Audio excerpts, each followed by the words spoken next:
So since we're just meeting for the first time today, I thought I would tell you by way of introduction that I am my mother's daughter in so many ways. We share a passion for books and for reading with the same personality type according to the Myers-Briggs inventory. Our voices sound just the same, so much so that when I lived at home, folks would respond, "Hey, Kathy," when I picked up the phone. And we both tend towards being pack rats. We keep things for sentimental reasons. We feel like maybe more is more. I learned first from her a phrase that I utter often, "But I might need it someday." If we had our way, our respective living spaces would be packed with books, knitting supplies, and every sweet card we've ever received in the mail. Perhaps you know the type. Perhaps you are the type.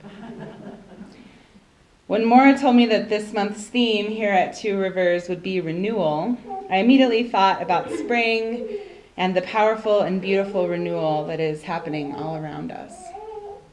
And I also thought about spring cleaning, something that needs to happen in my home, renewing our spaces around us. And I thought about this little book that I read recently, which is called The Life-Changing Magic of Tidying Up: The Japanese Art of Decluttering and Organizing by a woman named Marie Kondo. Have you heard of it? Yeah, so a couple of months ago, it seemed like it was everywhere you looked, right? I saw blog posts and Instagram photos and reviews about this book, everyone swearing it was the best thing since sliced bread. Now, I'm not usually drawn to things like that, things that seem a little bit faddish and vaguely self-help, the latest thing that will make your life amazing and your skin more beautiful in 3 steps or whatever. Plus, as I said before, I am a lifelong pack rat, habitually and genetically programmed to be cluttered and somewhat disorganized. And for the most part, I'm okay with that. But a recent experience of my grandmother's made me take a second look at this book. My grandmother, my mother's mother, is also a bit of a pack rat, but in such a lovely way. She has collected over her lifetime an apartment full of beautiful and meaningful possessions. Her home is a veritable gallery of small pieces of art, remembrances of her travels and her family, and unique antiques, lovingly cared for and preserved. Together, they give a real sense of her life, her values, her memories. Now, a couple of years ago, my great aunt passed away. She and my great uncle never had any kids, and so when she died, she left many of her things to my grandmother, who had helped to care for her at the end of her life. My great aunt was also a pack rat. Are you seeing a little pattern here? And her collection of amazing and unique possessions surpassed even my grandmother's. So you can imagine that when all of these things were packed up and shipped to my grandmother, her small apartment could not absorb such an influx of possessions, even beautiful ones like my great aunt's. My grandmother was overwhelmed. She wanted to remember my great aunt, and she wanted to honor her by accepting the gift of her possessions, but she literally had no room for them, nor any personal connection to them beyond the fact that they were owned by my great aunt. They were just making her anxious and sad. Watching my grandmother struggle so much with all of these things and what to do with them was really hard. What had brought my great aunt joy and fulfillment had, in her death, burdened my grandmother, and in some ways paralyzed her from moving on. And the whole experience brought a good amount of stress into our larger family system. It inevitably made me think about what would happen to my grandmother's things upon her death, or my mother's, or mine. Enter Marie Kondo and the life-changing magic of tidying up. After scoffing at the book and its life-changing claims, I read the whole thing in a day. And then I promptly lent it to my mother. Marie Kondo's decluttering theories, what she calls the KonMari method, are unique and can be reduced to one basic tenet. Only keep that which sparks joy in you. There are a couple of aspects to this system that are different from other get organized schemes that I've tried in the past, and they deeply resonated with me, a person who has a really hard time letting go of possessions. And some of her lessons, I think, that are ostensibly about organizing can also teach us larger spiritual and emotional truths. First, Kondo encourages you to keep only those things that really speak to your heart. For example, once you empty the contents of your closet onto your bed, heaps of clothing and shoes and bags every which way, she asks you to physically hold each piece, one at a time, and discern whether it sparks joy in you. It sounds a little bit strange, but let me tell you, it's actually a pretty effective method of discernment. You're not asking, when was the last time I wore this? Or, will I need this next winter? Or, is this still in style? You're simply checking in with yourself to see if you feel joy when you hold the item. That's the whole thing. Yes, I feel joyful. Great, keep it. No, I feel bored, guilty, sad, anxious, neutral. Get rid of it. It eliminates the need for my very favorite excuse, but I might need it someday. Does it make me feel joy? That's all I need to know. I love this method because it's asking me to choose what I want to keep instead of choosing what to get rid of. It's asking me to surround myself with things that make me feel good, excited, happy to wear. It's asking me to cultivate a wardrobe of joy. Yes, even a sock drawer of joy. I love this method because Kondo suggests that before I get rid of my joyless things, I thank them for their service to my life.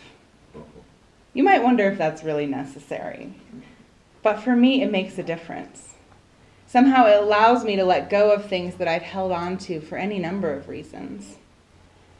Perhaps someone gave it to me and I feel bad getting rid of it because I love them.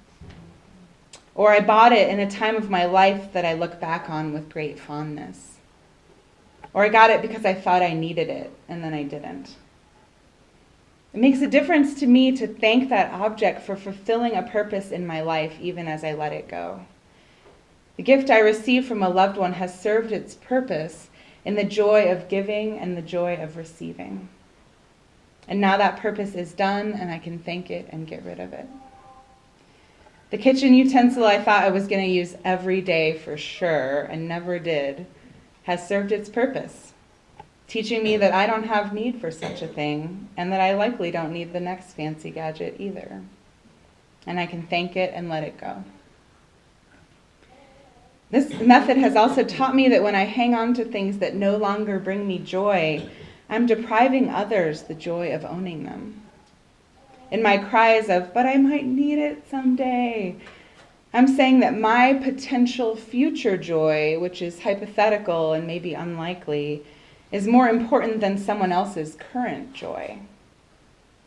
Somehow, shifting my mindset this way frees me to let go of things for the sake of others, when it's hard to do so just for my own sake. I heard a story recently that illustrates this perfectly. Picture a subway platform during the morning rush hour at Grand Central Terminal. A train pulls in, a well-dressed woman gets off. Before the doors close, the woman realizes that she's holding only one of her leather gloves. She looks back into the train and spots the matching one on the seat. It's obviously too late to dash back in to retrieve it, and so with a cavalier shrug, she flings her arm out, and as the doors are about to close, she throws her glove onto the seat beside its mate. The doors shut, the train pulls away. What a great image, right? To throw a favorite leather glove into the oblivion of a moving train must have involved small pangs of uncertainty and loss or upset. But in this cavalier abandonment, this woman is acknowledging that since the gloves can no longer bring her joy, since she possesses only one, she's offering them and their joy potential up to another person. She's letting it go so that another may receive it. My wife and I recently spent a day tidying our clothes together, discerning what brought us joy, getting rid of the rest, and returning our now joy-filled, smaller wardrobes back into their much more empty places in our closet. We both commented at the end of the day that because we went through every single piece of clothing one by one, we had discovered items in our wardrobe that we completely forgot we owned and loved. It was almost like having new clothes. Letting go of some things helped us better appreciate others. And as we packed up the car to take 7 bags of clothes to Goodwill, I had a small moment of panic. Was I going to regret this drastic purge? Would I miss some utterly practical yet joyless piece of clothing that I had let go? But as we pulled away from the Goodwill drop-off, I only felt a sense of relief and an actual physical lightness. Marie Kondo writes about how decluttering is about so much more than just possessions. She says, a dramatic reorganization of the home causes correspondingly dramatic changes in lifestyle and perspective. What if we applied the KonMari method to our lives and not just to our stuff? What would it look like to let go of relationships, actions, values that don't spark joy in us? Would we feel a similar sense of relief and lightness? If we followed the method, we'd begin by keeping only those relationships, actions, and values that speak to our hearts. What would it look like in your life to surround yourself with relationships that bring you joy, that make you feel happy, nurtured, loved into your best self, challenged to keep growing and becoming more awesome? What would it look like to reevaluate the actions you take and keep doing only those that bring more wholeness and health to your life? How would you feel if you checked in with your values and priorities and realized that you could only keep the ones that spoke directly to your heart? Second, we would choose which relationships, actions, and values that we want to keep instead of what we want to get rid of. This is similar to building a positive vision or naming the way you want your life to look and then doing what you need to do to make it that way. Instead of saying, man, I feel really bad about myself when I hang out with this one person, so I should probably end that relationship. You could instead think of all the relationships in your life that do spark joy for you and choose to prioritize those. Start from a place of joy instead of a place of negativity. Third, we would thank those relationships, actions, and values that we're letting go of for their service to our lives. Marie Kondo wisely says that not every person you meet in life will become a close friend or a lover. Sometimes you will find it hard to get along with or impossible to like people. But these people too teach you the precious lesson of who you do like, so that you will appreciate those special people even more.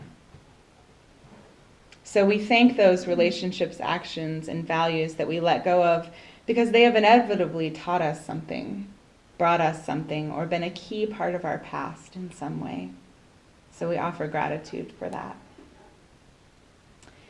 And finally, if we find it difficult to do this soul-searching, life-altering work for our own sake, we make the decision to let go of things for the sake of others.